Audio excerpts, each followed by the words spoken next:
भागलपुर के बेखौफ अपराधियों का नंगा नाच। क्या अब किसान अपने घर के बाहर सोना भी छोड़ दे। नमस्कार, आप देख रहे हैं न्यूज विलेज बिहार और मैं आपका साथी रितेश। बिहार के भागलपुर से एक ऐसी सनसनीखेज वारदात सामने आई है जिसमें पूरे इलाके के लोगों की रूह कपा दी। भागलपुर के नवगछिया पुलिस जिला अंतर्गत आने वाले इस्लामपुर थाना क्षेत्र के पश्चिमी भिट्टा गाँव में बीती रात खून की होली खेली गई। यहाँ एक 65 वर्षीय बुजुर्ग किसान बटन मंडल की सोते समय गोली मारकर बेरहमी से हत्या कर दी गई। यह घटना महज एक हत्या नहीं है, बल्कि अपराधियों की ओर से पुलिस प्रशासन को दी गई एक खुली चुनौती है।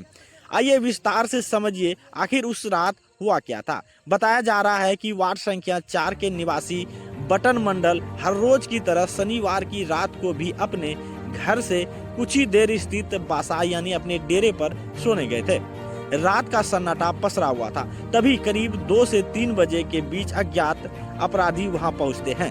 उन अपराधियों के मन में जरा सा भी खौफ नहीं था। उन्होंने सो रहे बटन मंडल को निशाना बनाया और उनके पेट में गोली मार दी।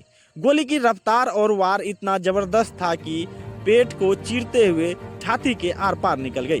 बुजुर्ग किसान को संभलने तक का मौका नहीं मिला और मौके पर ही उनकी मौत हो गई। इस वारदात की जानकारी रविवार सुबह तक हुई, जब बटन मंडल का बड़ा बेटा हमेशा की तरह मवेशियों को चारा खिलाने के लिए बासा पर पहुंचा। जैसे ही वह पिता के पास गया, उसकी चीख निकल गई। बिस्तर पर सो रहे पिता का शरीर खून से लथपथ था और उसकी सांसें थम चुकी थी। यह मंजर इतना खौफनाक था कि बेटा वहीं पर स्तब्ध रह गया, जिसके बाद ग्रामीणों की भारी भीड़ वहां पर जमा हो गई।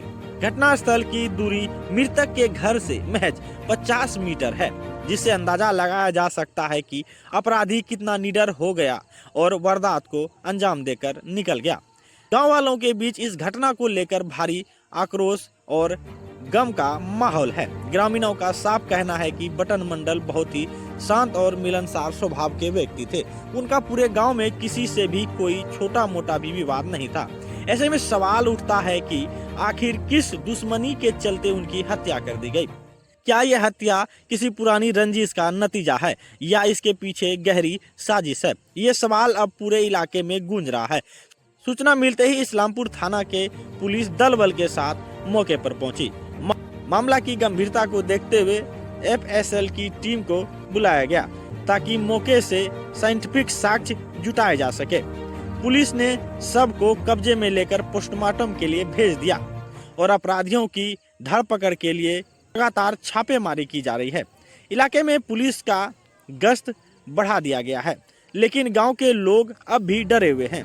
हर किसी के जुबान पर बस एक ही सवाल है कि आखिर कब तक बेगुनाह लोग इन अपराधियों की गोलियों का शिकार होते रहेंगे। पुलिस का दावा है कि जल्द ही अपराधियों की पहचान कर उन्हें सलाखों के पीछे भेज दिया जाएगा।